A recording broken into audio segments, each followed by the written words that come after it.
Welcome to another episode of The Doctor and the Chef. Chef, how are you? Good, it's great to be here. White Wine Day. White wines. White Wine Day. Yes. Amazing, absolutely amazing. Look, today we thought we would do another version of white wine. We have done another episode where we've tasted 4 wines. Today we thought we'd do these 2 wines again and actually talk about some of the tasting notes that people talk about with white wine. Yeah, okay. So we've got I understand is we have a Riesling and a Sauvignon Blanc.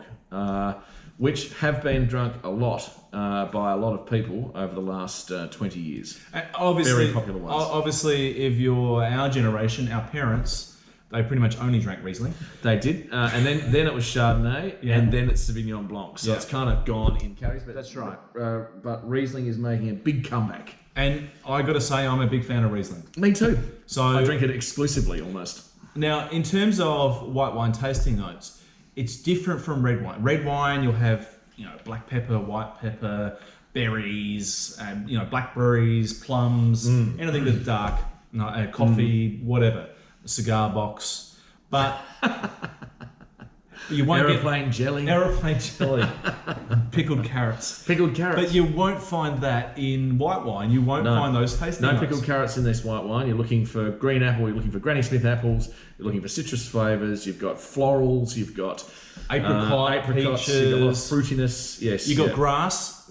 Well, not actually in the bottle. Not marijuana, but grass as in cooch. Sorry, I thought you were not okay. Hooch. Right, not hooch. Not hooch. No. But anyway, this is hooch anyhow. So it got herbs, pineapple, because you always want your white wine to taste like pineapple. No, probably not pineapple as much, but the sourness, the sour notes on the pineapple, as opposed to the sweet notes. Figs, yes, melon. Yes. Flowers. Well, flowers. I don't know that I've eaten a lot of flowers in my time. Having said that, I suppose it's more about the smell of the flowers that they're talking about, as opposed to the taste of the flowers. And we should point out that there is a wine between red wine and white wine, which is rose.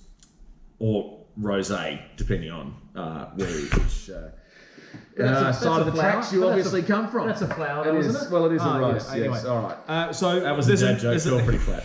All right, so let's go. I laugh at my own jokes, it's good. I don't think there's anything wrong with it. No. Well, fuck, I'm good just asking me there. That's right.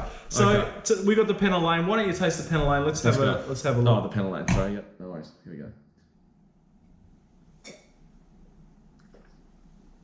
we go. Very crisp. Really. That's not the Penna Lane I'm tasting. I'll taste the Penna Lane, and I'll tell you why it's very crisp. Very. Just almost exclusively Granny Smith apples. See, for me, really sharp. A little bit of you could almost go as far as lime if you're going with the citrus description. So I'm tasting Granny Smith apple merging with fresh lime, basically. So quite tart. So for me, it actually reminds me of an apple tart.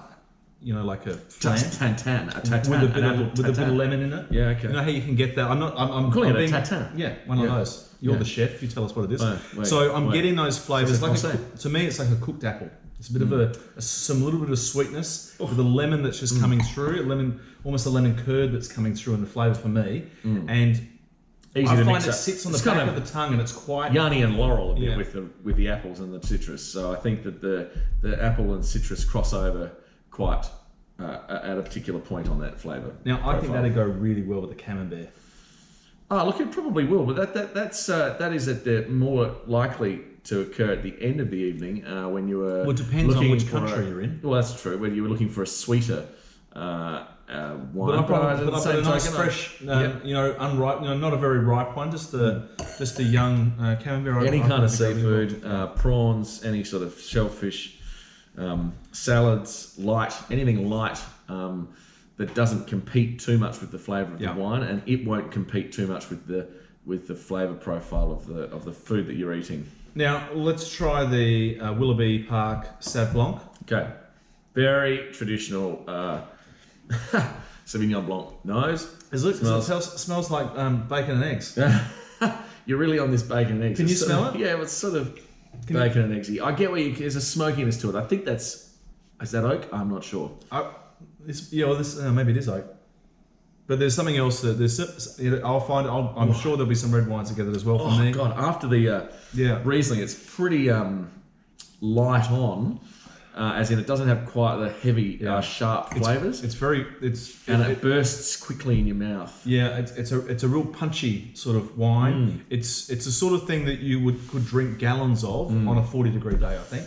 Absolutely. It doesn't linger like with the Riesling. It lingered around the mouth and the back of the tongue. You know, just absolutely. nicely sitting there, feeling nice and pleasant. Yeah. With the Sav Blanc, it's almost like a washing down a glass of water. It is washing beer down, or and in terms of eating and drinking with it, it goes with everything. So it can cross right over into steaks and stuff as well. So it really doesn't. It's not something that exclusively requires. You can drink it with a steak. I'm having a red wine with a steak. Fair enough. You know. Well, look, out of these two, Doc, what's your recommendation? Look, to me, I certainly would go the Penna Lane Riesling. I think that is an absolutely tremendous wine. Great wine. I think it's a great wine. Drink the Riesling. Drink the Riesling. Cheers. That was almost the end of that glass.